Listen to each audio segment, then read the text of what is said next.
ইরানে চলমান বিক্ষোভে প্রায় ২,০০০ মানুষের প্রাণহানি হয়েছে। বার্তা সংস্থা রয়টার্সকে ইরানি এক কর্মকর্তা এই কথা জানিয়েছেন। এই প্রথম সরকারি পর্যায় থেকে সহিংসতায় মৃত্যুর সংখ্যা বলা হলো। জাতিসংঘের মানবাধিকার বিষয়ক কমিশনার বলছেন, ইরানের সহিংসতার চক্র অব্যাহত থাকতে পারে না। পরিস্থিতি অত্যন্ত উদ্বেগজনক বলে জানিয়েছেন তিনি।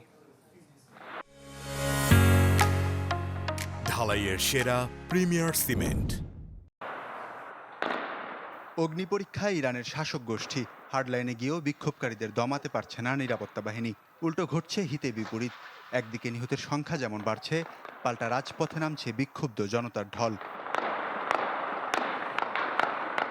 2 সপ্তাহের বিক্ষোভে নিহতের সংখ্যা নিয়ে আছে ধোঁয়াশা। বিভিন্ন মানবাধিকার গোষ্ঠী কয়েকশো বিক্ষোভকারী নিহতের কথা বললেও এতদিন খামেনি প্রশাসনের পক্ষ থেকে কিছু বলা হয়নি। তবে রয়টার্সকে দেয়া এক সাক্ষাৎকারে প্রথমবার হতাহত নিয়ে মুখ খুলেছেন ইরানের এক কর্মকর্তা। জানান, বিক্ষোভে নিরাপত্তাকর্মী সহ প্রাণ গেছে প্রায় ২,০০০ মানুষের। নিহতদের নাম, পরিচয়, বয়স প্রকাশ করেননি তিনি।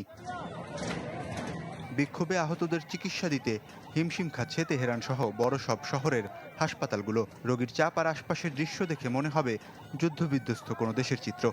এখন পর্যন্ত কতজন হতাহত হয়েছে তা নিয়ে পরিষ্কার তথ্য নেই জাতিসংঘের কাছেও। পরিস্থিতিকে অত্যন্ত উদ্বেগজনক বলছে তারা।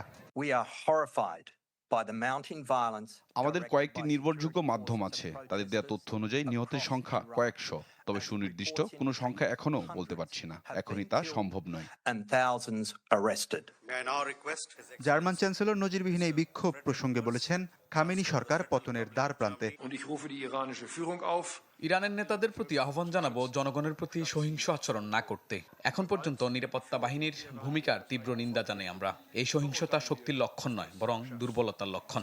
পরিস্থিতি দ্রুত স্বাভাবিক না হলে সরকার পতনের মতো ঘটনা ঘটতে পারে। এদিকে ইরানের সঙ্গে ব্যবসায়িক সম্পর্ক রাখা দেশগুলোর ওপর 25% শুল্ক আরোপের ঘোষণা দিয়েছেন ট্রাম্প। তবে এমন সিদ্ধান্তের কঠোর সমালোচনা করেছে ইরানের তেলের প্রধান ক্রেতা চীন। ইরানের ক্রমবর্ধমান বিক্ষোভের জেরে দেশটিতে অবস্থানরত মার্কিন নাগরিকদের অবিলম্বে ইরান ত্যাগ করতে নির্দেশ দিয়েছে যুক্তরাষ্ট্র।